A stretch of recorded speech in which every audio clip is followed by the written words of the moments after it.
realize. And when I realized this too, like some people are going to love what I make, some people aren't going to love what I make, and it doesn't, it doesn't matter. I'll take the ones who love it, and I won't even worry about the ones who don't.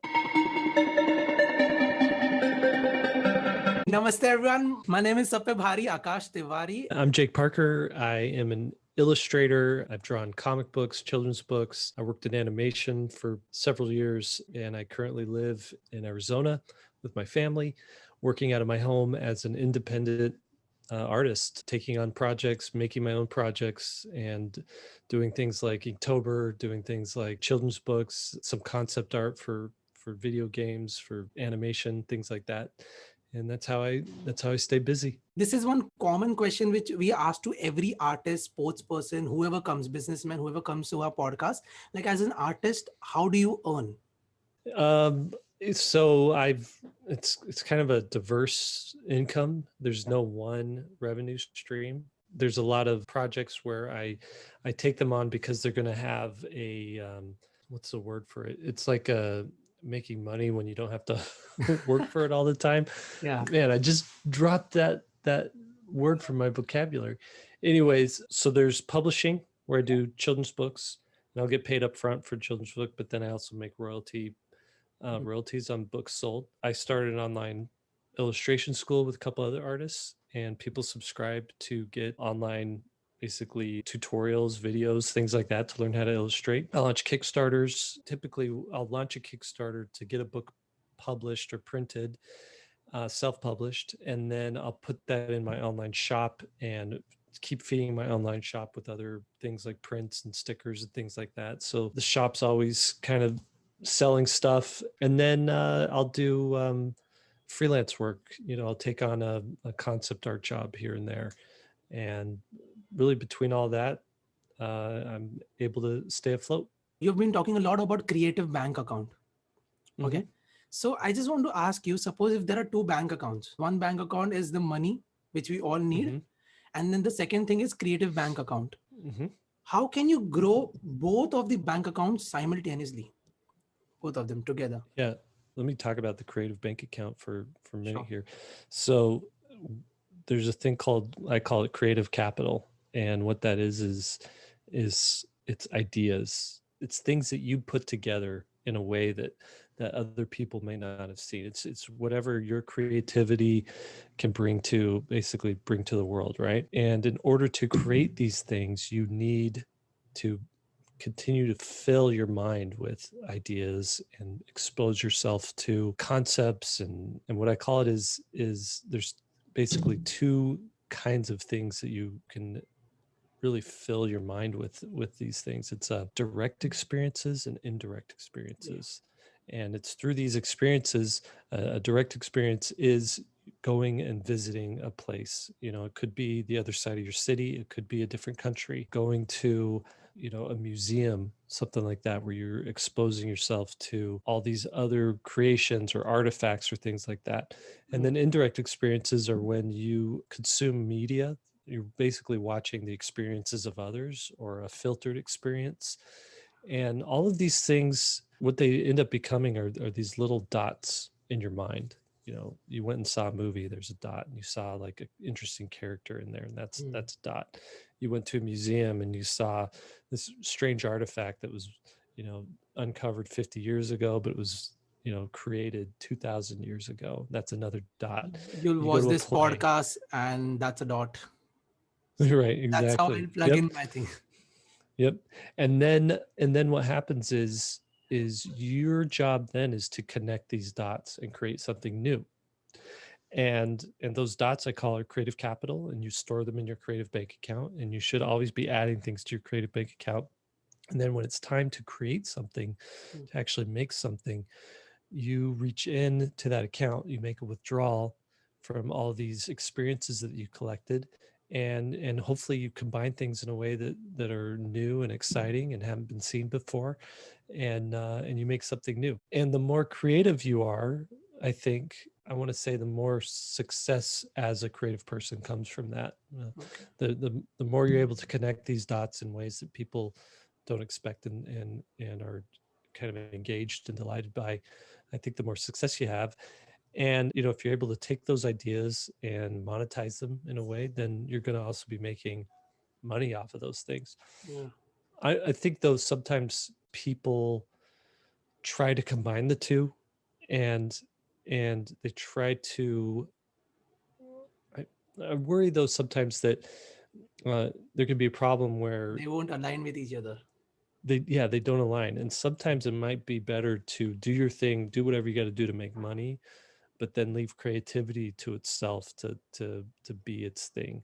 And I found that when I'm focusing on trying to make money just as in its own self, Yeah. I'll do better at making money. And when I focus on just being creative, I do better at being creative. But when I try to combine the two, I don't make much money and I don't make something very creative. Yeah. Do you see creativity as a fuel tank which gets empty and you need to refill it again and again, or do you see creativity as a sword? Like there's a sharpening process of sword. So how do you see creativity? There are a lot of people who see it as a fuel tank where they'll take a break or something like that. And then there are a lot Yeah. of people who will say, "Ki, if you keep doing it, your creativity enhances." Yeah. I would differentiate the two. So creativity, I think, is something that can be refilled and it can be drained. Okay. Your analogy of short sword sharpening, Hmm. I would apply that more to like skill and Skill. craft and ability, right? So a lot of times you'll see people who have incredible technical ability, illustrators, right? And they could make something look realistic, and they understand the lighting, and they can get in there and add the texture and everything. But the actual image isn't creative. It's maybe an image of something you've seen 1,000 times, but it's rendered beautifully. And so what what's a great combination is filling that creativity, that bank account of creativity, with unique ideas and trying to draw parallels and connections that people haven't seen before, and then applying that to this skill and this craft that you've been working on as well. I am a person who's very bubbly, and whatever comes to Mm. my mind, I speak that, and that's the thing which enhances my podcasting skills, because everyone tells me, the guest, the audience, like there's a sense of purity in your podcast. So maybe because Hmm. that's because the person I am, bubbly in nature, speaking whatever I want to, sitting in my shorts and normal t-shirt and doing the podcast, not wearing any jacket or stuff. That's who I am. Like, who are you as a person? How are you as a person? Can you tell me that? I think if you were to ask my kids, they would say I'm silly. Oh, I should have I'm really DM'd them. I silly. should have DM'd them, or I should have DM'd your wife, Allison. Yeah. Yeah. Yeah, I would say I'm silly. I do try to take serious things seriously, but everything else not so much. And I just got a pair of Christmas shoes Oh, that's since it's crazy, dude. Christmas time. Oh, So damn. I'm the kind of guy that wears Christmas shoes. My wife got a matching pair too. So Oh, I, oh, I nice. figured, yeah, I'm trying to make the most of the Christmas season. Put Okay. up put up the lights, put up the trees, all that stuff. So Okay. So Jake, you're founder of Inktober. Like mhm, that's world's largest art community. And mhm, I'm not gonna ask you how did you start and everything, because a lot of people have asked you this. What I want to actually ask you is, because you're managing and you have founded world's largest art community. Whatever you do, there would be an equal and opposite reaction to it. Like, mhm, even if you post something, or if you'll do something, or if you support someone, if you just put a story of supporting me, there mhm. might be reactions, or there might be people who won't like that thing. Yeah. There'll be a rebel, or there would be new pages starting in just because of that. So has that ever happened to you? And if yes or not, how difficult it is to manage a community like this big? This community, this it's amazing group of people. I mean, you go on the Instagram account and it's just filled with positivity and like people Yeah, just trying dude. to get better and do their thing. And so I think the hardest part is this whole Inktober thing is just sort of threading the line between how do you lead a challenge, an art challenge? How do you I guess inspire people to do it while also allowing the community to kind of govern itself as what they want to do, right? So Inktober's it really evolved over the years, and it Yeah. used to be very simple. You just draw 31 drawings with a pen on a piece of paper, right? In a sketchbook. And there was no prompt list, and there wasn't any ramp up, and there wasn't anxiety about it. And, you know, it wasn't like trying to, you know, there's an element of maybe a competitive element sometimes where people want to maybe outdo other people, but I think more so there's this element of people just wanting to do all 31 days and do a really good job at it, do something they're proud of, right? I guess what happened over the years is there were prompt lists popping up, and people kept coming to me saying, hey, are you going to, you know, is there an official prompt list? Are you going to release a prompt list? And so in 2015, I think it was, I did the first prompt list for Inktober officially. And that was really cool. That was a good evolution of it, because it gave everybody a way to I guess bump into each other, because you know, if the word's elephant, you're going to be drawing elephant, they're going to be drawing elephant, and you're going to see everybody's elephant and kind of work, you know, try to make something creative that stands out and something that is inspired by other elephants, things like that. And so the prompt list has been really cool for that. You know, there's been people asking every year, you know, what kind of medium is good for Inktober, you know, counts as Inktober. Can you use a Sharpie? Can you use Crayola markers? You know, can you use you know, maybe I don't have access to ink, can I just use pencil? You know, some people are like, I don't draw, but I write poems, can I write a poem for Inktober? You know, and so early on I was like, no, it has to be ink, and you can only do an ink drawing, or it's not Inktober. But really, it doesn't matter. It's all about creativity and trying to boost your own creativity and improve yourself as an artist.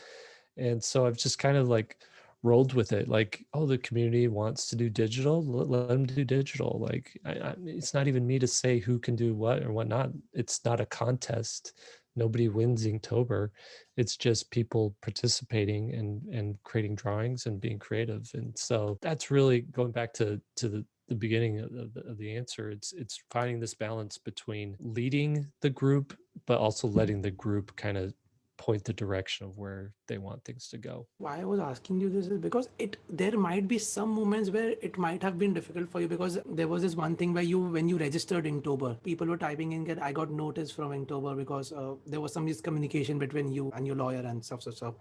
You rectified it and everything was cleared later on.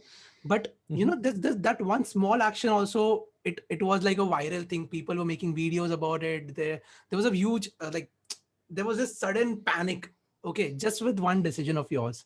So do you feel that pressure, and do you think that it is very difficult to manage? Like, the group is self-managing itself, I can understand that, but there would be some time where you as a founder or you as a creator would be managing things or would decide few things, and that, you know, and there's always this pressure, if I do this there would be such consequences. Yeah, that was a little frustrating, because I felt like I was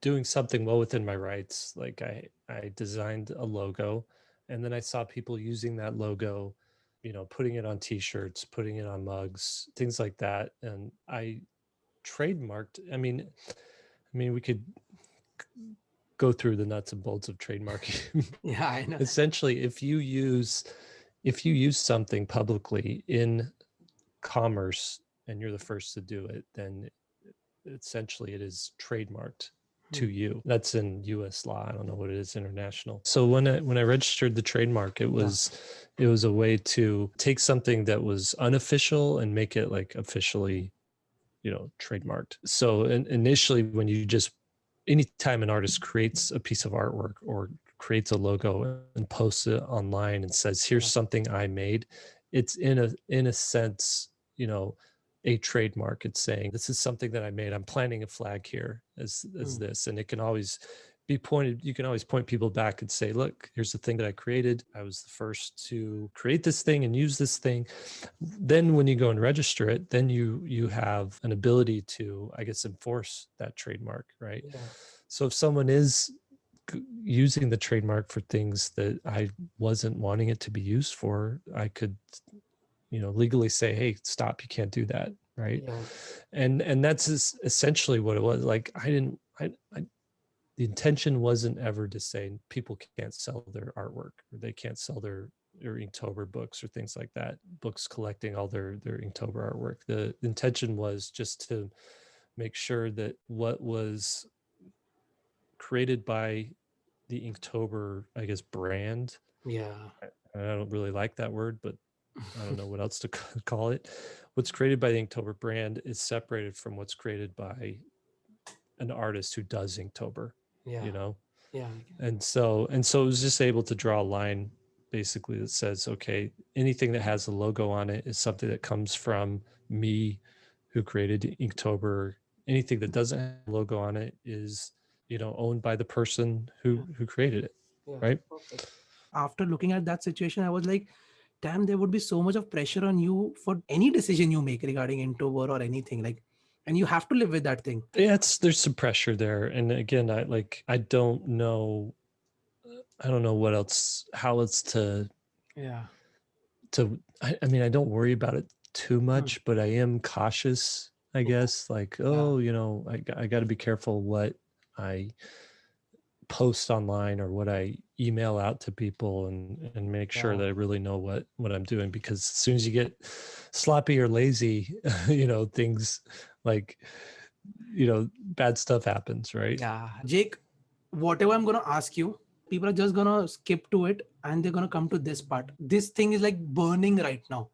The Alphonso controversy right now. That's burning. People are going crazy about this. And there are a lot of people who are speaking in favor of you and a lot of people speaking against you. So like, can you tell me something about that if it's possible for you? I know it's a very big thing, but if it's possible for you. Yeah, well, I haven't been able to really say anything,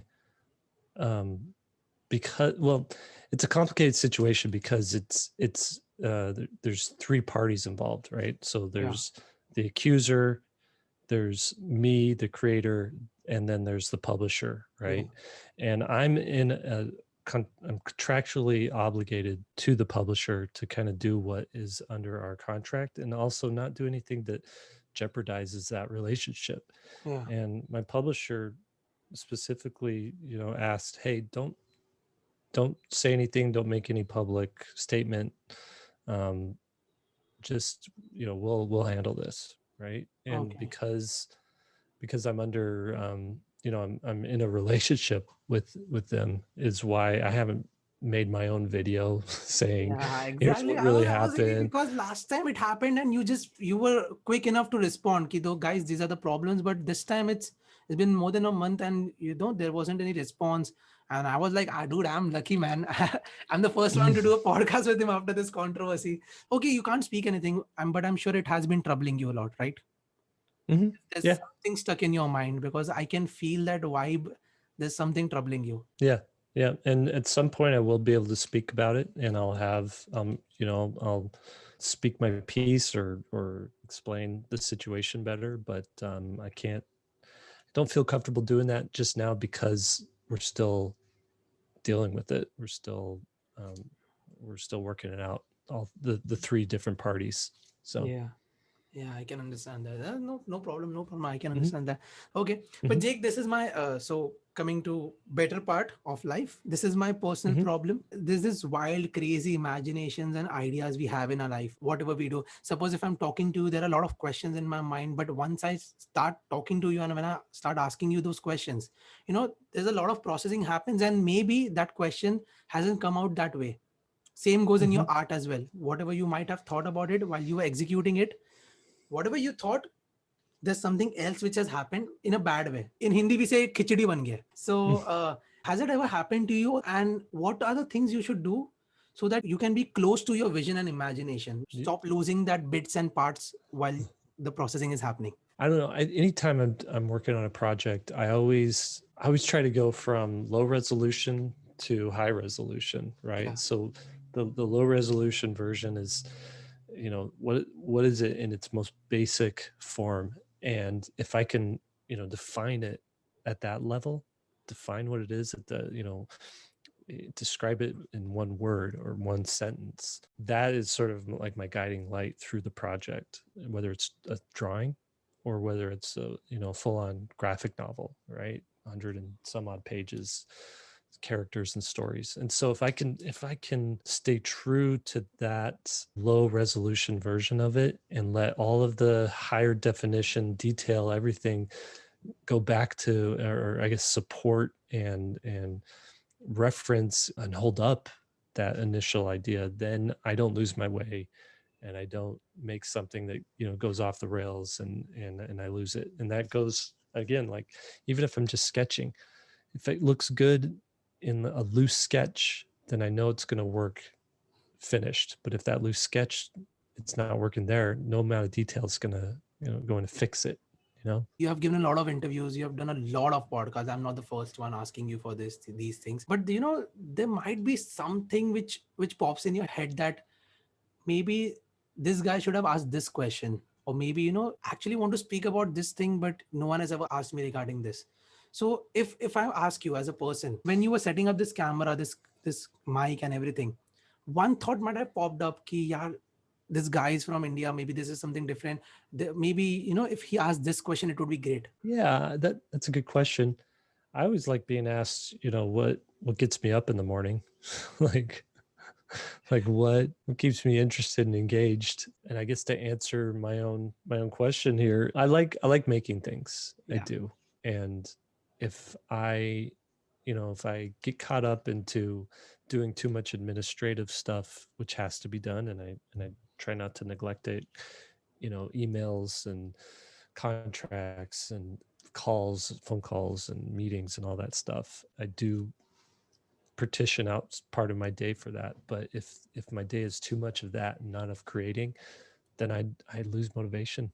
I don't want to do things. And so it's always a good day. Like the day could be the worst day ever, and I did a bad interview for a podcast, and I forgot to respond to an email. How certainly you're telling me that this is a bad interview podcast. Ouch. If all that happened, but I was still able to like do a cool drawing, then I'm having a good day. Does that make sense? Yeah, it does make sense. And I'm not saying I'm saying sometimes I do good interviews, sometimes I do bad interviews. I'll let people be the judge of whether or not this is a good one or a bad one.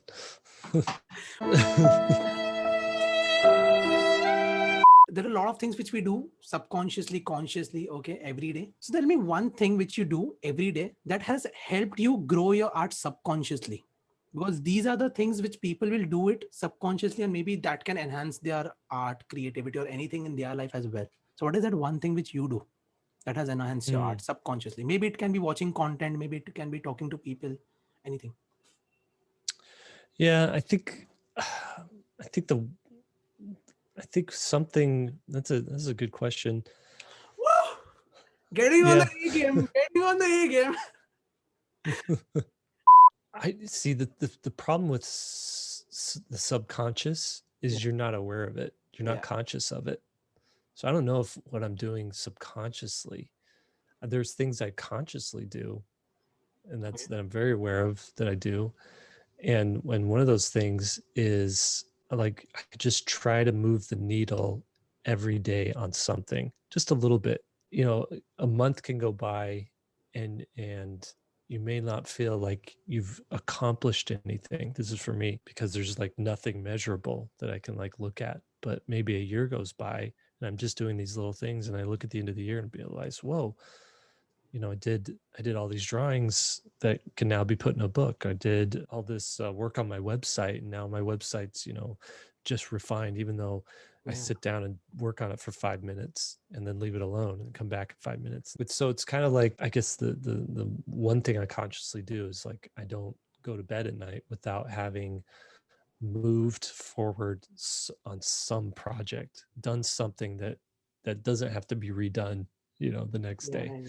And I think it comes down to, and maybe this is the subconscious part, but I'm always trying to suss out when I'm working on something, like try to find the difference between urgency and importance. And those are two different things. They're not the same thing, right? And so like emails, urgent. Are they important? Like, Are you interviewing me because I'm so good at answering emails? No, right? Doing really cool illustrations, important, but is it urgent? It's not like has to be done today, but that's what, that's what I'm known for, is a guy who does cool art. Hopefully people think it's cool art, whatever. I think it's cool. That's what's important. So sometimes, make time in your day for the urgent, but also make time in your day for the important. And I I think a think lot of that's people lose that time, figuring out yeah. what is urgent and then losing on what is important. Happens to me a lot, like frequently, but Yeah. it happens to everyone. Damn. Jake, when entrepreneurs are talking to each other, they'll be talking about startups. If you're talking to a friend, maybe the conversation would be bitching about someone else, or maybe your conversation would be, how is your family? How is your kid doing? A conversation with us is going to be, how did you reach at this level? How was Inktober made? But a conversation with a creative group, what would be that? So I've different I have different little pockets of friends, and we all communicate different ways. Some it's through email, some it's through text, some it's, we meet up in person. Yeah. Although that hasn't happened this year. But it's for my friends, my genuine friends, we talk 10% about creativity and what we're working on, and 90% about life and family, and what movie we just saw, and things like that. And then there's sometimes where we do like, hey, give me an update. What is everybody working on? Where are you at with your projects? And so we'll kind of chime in. But for the most part, the conversation is just like, hey, did you see the latest episode of Mandalorian? Or did you did you read this article, and what did you think of that?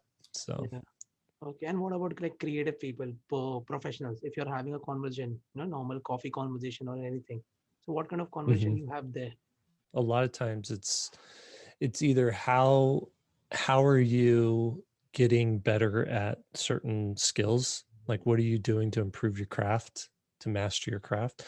It's either that, or what are you doing to improve your business, like what kind of things are you working on, are you looking into and investing time and money into, things like that. So yeah, there's a quote by, and I forget who said the quote, but it's when bankers get together for dinner at dinner parties, they talk about art.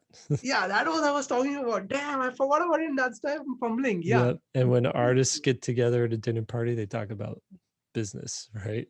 Oh, that's what I was talking about. Yeah. It's true.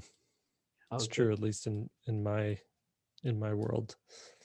Okay. So, you're this public figure. Everyone knows a lot about your life. Okay. Your art and your personal life. What is that one thing that people think about you, but which is not true? Maybe that I know what I'm doing. I have no idea what I'm doing. Oh, I'm just trying to figure stuff out. What is it? I had a friend say this once, and that was, a blind pig roots around in the mud. I think it's I'm probably going to ruin it, but even the pig gets lucky every once in a while and finds a truffle, right? yes, like yes. like if you just keep rooting around in the mud, eventually you'll find a truffle. And I kind of feel like I'm that blind pig, like just keep rooting, keep looking, keep sniffing around, stay busy, and eventually you'll find a truffle. How do you take on an idea ahead and how do you brainstorm it?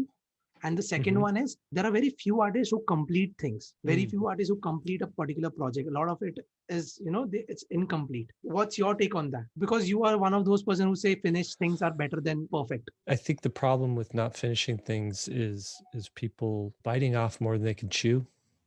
Like instead of saying, I've got this idea for a graphic novel, and it's gonna be huge, and someday it's going to be a movie, but for now it's, let's draw this graphic novel, and I've got 10 different characters, we're going to follow each. that really isn't going to get finished unless you've trained for it, unless you've worked yourself up to that. And so what I always recommend is like the minimum viable project. Take your main character that you want in this graphic novel and see what you could do with a 5-page story. Do a 5-page story, do a 10-page story, do a couple of those, and then work your way up. And once you've figured out, okay, now I know what I'm getting into. Now I know how long it's going to take to, it took me 2 months to do 5 pages. So to do 20 pages is going to take me, 6 months. And I could kind of understand my own schedule, and you do that by working your way up. So my thing is find that minimum thing, that minimum viable thing where you can make it and it's still like a finished product that you could share with people. So I would do that. And then as far as the brainstorming thing, I have this, and I did a YouTube video about this earlier this year. It was like people build up these piles of ideas, these rock piles of ideas, right? And they have these massive piles of, oh, this could be a cool thing, this could be a part of it. But what they're forgetting to do is to build their, then they're saying this is all going to be like a part of my cathedral, right? I'm going to build this cathedral, I'm going to build this beautiful structure. I just need to get enough materials, and they end up building up this pile and they never build the thing. And so going back to what I initially said, it's like, okay, you've got the pile of material, build a small structure first. Build something that you can spend the night in and not get wet when it rains, right? And once you've built that, start adding on to it or build onto it, or take what you've learned from that and start building something bigger and better. And don't just pile up ideas for the sake of piling up ideas. Like actually make something from them. Okay, yes, I get it. Ma'am. So where do you see the future of this art community and the art field together altogether? What is the future? Of the Inktober community or just art in general? Inktober and art in general, both. I see, as far as like the professional landscape of artists who are working in film and television and animation and video games, I see it already is, but I see it becoming even more so, very compartmentalized. So you could get hired on to be, maybe like a person who just, for lack of a better example, a person who just does eyes. You design eyes and you're the eye person for, for Marvel movies, right? So I see that. But at the other hand, I see niche. You're talking about a niche, particular niche. Yep, very niche. On the other hand, I see, because tools are becoming more accessible and easier to use, I see like artists being able to be everything. So you're probably going to see like more short films that are created by 1 or 2 people, maybe even feature length films created by 1 or 2 people, because they have the tools at their disposal to create things. And AI is going to play a part, I think, in the future. You could feed into the computer everything you've ever drawn and say, okay, computer, draw a helicopter based on all this other stuff that I've drawn. And the computer will spit out a design of a helicopter that's in your style. And it might not look good, it might look rough, but you can take that and then design the thing that you could use that as like the basis of what you're, what you want to design. It could generate 100 different helicopter designs kind of in your style, and then you can use all those and make your own design. So there's things like that. As far as the future of Inktober, I hope it keeps growing. I hope people keep finding enjoyment out of it. It'll probably reach a certain level of saturation, and everybody who wants to do it is going to be doing it, and everybody who doesn't isn't, and everybody who needs to know about it has knows about it, and we'll keep working on it until it gets there. You might have I'd like some to plan, like you might not, because you have already done with SVS learning and the 3-point podcast. So you might have some plans with Inktober also. Yeah, I mean, one thing I'd like to do is have more Inktober, I guess, ambassadors, right? Like people who represent Inktober. I mean, if I can. from all different art styles and walks of life and things like that. So I'm not sure how best to go about that, and I'll probably fumble through it, but That's one thing I'm kind of looking at. Does that happen to you often in this stage of your life where you have reached a certain amount of level, people know you, but you still can't share things with people, and a lot of things inside you, but you just can't take it out? Is it happening to No, you? No? no, Damn. no. My friends and my family Yeah. matter the most to me, and those are my most valued things in my life, and I don't withhold things from those people. We have a relationship, we Yeah. have openness. If anything, I like my online persona, people know nothing about. They just see 1% of who I am, you know? I don't I, I don't I don't share everything.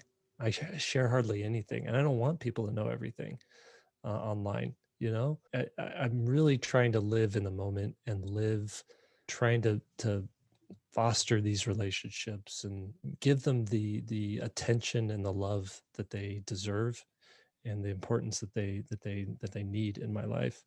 And sometimes that means I may not post something for a week. It's because I'm focusing on friends and family, you know? And so what if people don't follow me because I'm not posting a lot? I don't care.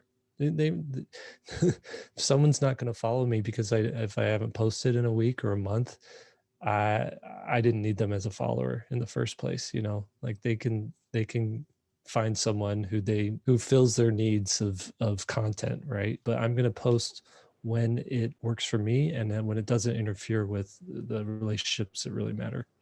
You're the first person to tell me this. That's the reason I asked you, because you're the first person to tell me this, that there's nothing which I don't tell them or share them. And I'm very happy at it, because a lot of people have told me that after reaching a certain amount of success or level of people knowing them, there are things they can't share and they're not able to share. Or it has become their automatic behavior that they're not able to share. And it's something inside that. You're the first person to tell me this, dude. So yeah. So do you cry or not? Do you cry? Yeah, all the time. Yeah. I like I have a son who's moving out forever, and he's 19 years old. He's leaving. He's actually going to serve a mission, and I get teared up every time I think about it. I cry when I watch movies. I Oh, I cry most of the time. I cry when I think about my kids growing up. That's the hardest. okay. So Jake, that's it. That's the podcast. Yeah, it was good. I mean, very probing questions, more probing than I am used to or expected. So keep going with this. Thank you so much, and all regards to you and your family, and happy Mm-hmm. journey to your son. Yep. Bye. Have a good one. Bye. Bye.